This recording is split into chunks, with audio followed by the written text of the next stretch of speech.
Hello friends, आज के session में हम डिस्कस करेंगे हेल्थ बिलीफ मॉडल के बारे में। ठीक है, हम स्टार्ट करते हैं। Introduction. This model was given by Rosenstock in 1974. It is a psychological model that attempts to explain and predict health behavior by focusing on attitude and beliefs of individuals.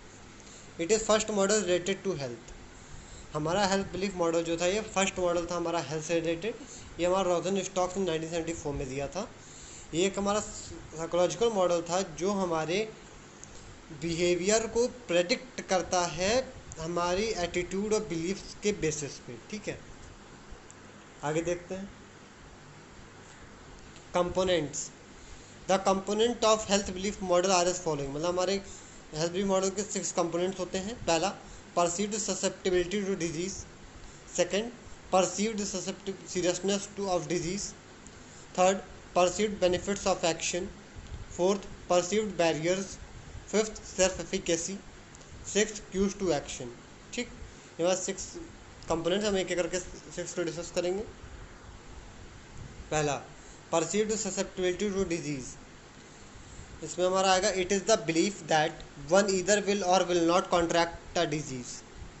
It ranges from being afraid of developing a disease to completely denying that certain behaviors may cause illness. Susceptibility to disease का मतलब है एक individual का belief होता है कि उसे disease हो सकती है या नहीं हो सकती है। ठीक है, मतलब परसीव्ड से मतलब एक इंडिविजुअल को ये चीज़ पता होती है कि हाँ, कोई ऐसी एक्टिविटी है जिसको करने से उसे डिजीज़ हो सकती है या नहीं हो सकती। ठीक है, मतलब कि कभी बार होगा कि इंडिविजुअल मानेगा कि हाँ, ये एक्टिविटी करने से मुझे ये कोई डिजीज़ होगी।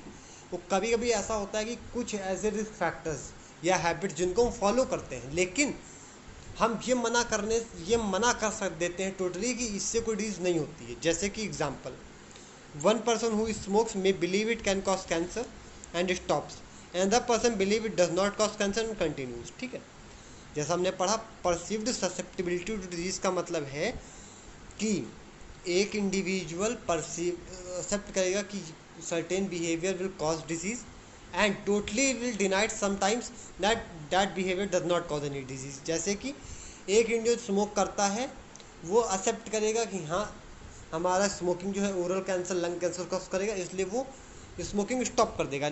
दूसरा इंडिविजुअल वो स्मोकिंग करता है, ठीक है, लेकिन वो इस बात से डिनाई कर देगा टोटली कि स्मोकिंग की वजह से कैंसर होता है। ठीक है, उसके कई रीजंस हो सकते हैं, जैसे कि वो एक रीज़न दे सकता है कि जो लोग नहीं स्मोक करते उनको भी हो जाता है।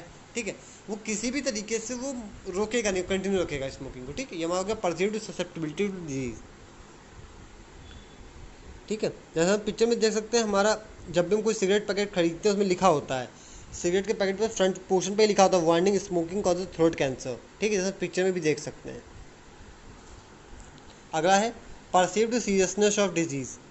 It concerns the person's perception of the threat disease poses to health and its effects on person's lifestyle.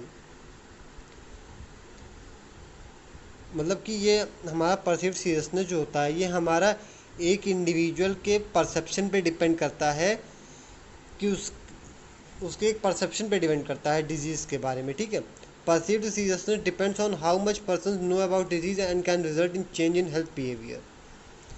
हमारा perceived seriousness डिपेंड करेगा कि इंडिविजुअल को उस डिजीज़ के बारे में कितना ज़्यादा नॉलेज है और उसको कितना ज़्यादा पता है कि वो कौन कौन सी डिजीज़ कॉज कर सकती है वो एक्टिविटी। ठीक है, if a person who smokes knows that lung cancer can cause physical disability and death and therefore affect one's ability to work and care for the family, the person is more likely to stop smoking. जैसा कि perceived seriousness का मतलब होता है किसी भी activity को करना, फिर करने से पहले हमें पता होना चाहिए या करते समय कि वो कितनी सीरियसनेस कॉज कर सकते हैं आगे जाके। जैसे कि एक इंडिविजुअल जो स्मोकिंग करता है, वो उसको पता, वो जब सिगरेट खरीदता है उस पर भी लिखा होता है, उसको पता होता है कि ये हमारा जो सिगरेट है ये उसको lung cancer, oral cancer cause कर सकता है, जो कि उसकी डेथ और डिसेबिलिटी को कॉज करेगा, उसकी फैमिली फंक्शन को डिस्टर्ब करेगा, उसकी फैमिली को इकोनॉमिक क्राइसिस कॉज हो सकती है।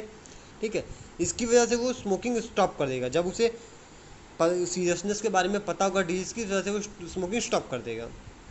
अगला, तीसरा है perceived benefits of action. It is persons belief about how effectively measures will prevent illness.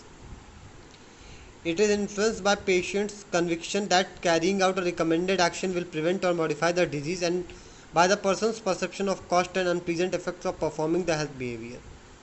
हमारे perceived benefits of action का मतलब होता है कुछ actions या interventions को individual पे apply करना जो कि उसकी होने वाली disease को reduce कर सके, उसके complications को decrease कर सके और उसकी severity को small कर सके या कम कर सके। ठीक है, एग्जाम्पल हमारा the person may believe that stopping smoking will prevent future breathing problems and that the initial withdrawal symptoms can be overcome, the person may stop smoking.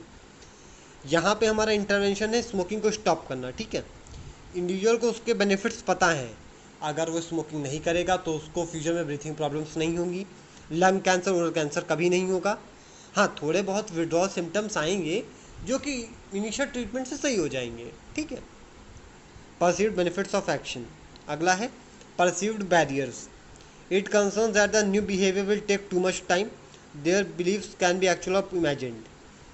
Barrier का मतलब होता है जो एक्टिविटी जो कर रहा है, हैबिट है उसकी, उसको स्टॉप करने में बहुत सारे बैरियर आएंगे, जैसे कि उस हैबिट को रिमूव करने जो हम न्यू बिहेवियर अडॉप्ट करेंगे, उस बिहेवियर को अपनी हैबिट बनाने के लिए कुछ टाइम लगेगा। ठीक है, अगला है self efficacy. It is the one's own belief in the ability to reach goals and complete tasks is a strong influence on a person's choice, particularly regarding health behavior। मतलब कि एक इंडिविजुअल का belief होता है कि वो अपने गोल तक पहुंच जाएगा, वो अपने टास्क को कंप्लीट कर लेगा। ठीक है, अगला है हमारा cues to action. It refers to factor which cause you to change or want to change events or strategies that increases one's motivation. Cues to action का मतलब होता है कि हमारे कुछ फैक्टर्स जो हमें कॉज करते हैं चेंज करने के लिए अपने बिहेवियर को। ठीक है, या वो स्ट्रैटेजीज जो हमारे मोटिवेशन को इंक्रीज करती हैं। ठीक, अगला है मॉडिफाइंग फैक्टर्स। हमारे मतलब हमारे जो हेल्थ बिलीफ मॉडल को जो फैक्टर्स मॉडिफाई कर सकते हैं, जो हेल्प कर सकते हैं, जैसे कि डेमोग्राफिक वेरिएबल्स में एज जेंडर हो जाएगा, सोशियो साइकोलॉजिकल वेरिएबल्स में personality and peer group pressure हो जाएगा, स्ट्रक्चरल वेरिएबल्स में knowledge and prior contact with disease हो जाएगा, कोई अदर एडवाइस किसी की, mass media campaigns, literature, illness of significant other. ठीक है, ये हमारे मॉडिफाइंग फैक्टर्स है।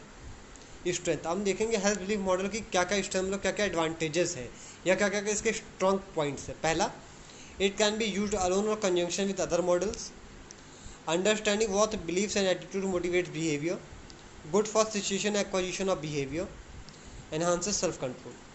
मतलब ये हमारा हेल्थ बिलीफ मॉडल की वजह से हम एक इंडिविजुअल के बिहेवियर को मॉडिफाई कर सकते हैं। हम इस मॉडल को अकेले या किसी भी दूसरे मॉडल के साथ में यूज़ कर सकते हैं। ठीक है, इसकी वजह से हम एक इंडिविजुअल के मोटिव्स को समझ सकते हैं कि कौन कौन सी एक्टिविटीज़ को मोटिवेट करेंगी, कौन कौन सी चीज़ को डिमोटिवेट करती हैं।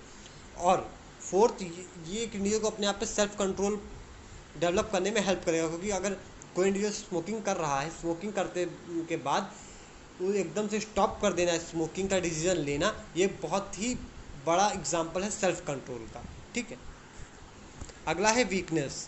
Not great for long term behaviour change, lacks predictive power, difficult to be tested, self fulfilling prophecy. हमारा वीकनेस का मतलब होता है कि हमारा ये जो मॉडल है ये हमारा लॉन्ग टर्म बिहेवियर चेंज के लिए नहीं यूज़ कर सकते हैं। ठीक है, हम प्रेडिक्ट नहीं कर सकते कि आगे क्या होगा। हम एक्टिव इंटरवेंशन अप्लाई करेंगे लेकिन हमें नहीं पता आगे क्या होगा। Difficult to be tested, easily हम सब टेस्ट नहीं कर सकते। Self fulfilling prophecy. ठीक है, आज के सेशन में हमने डिस्कस किया हेल्थ बिलीफ मॉडल के बारे में। Thank you.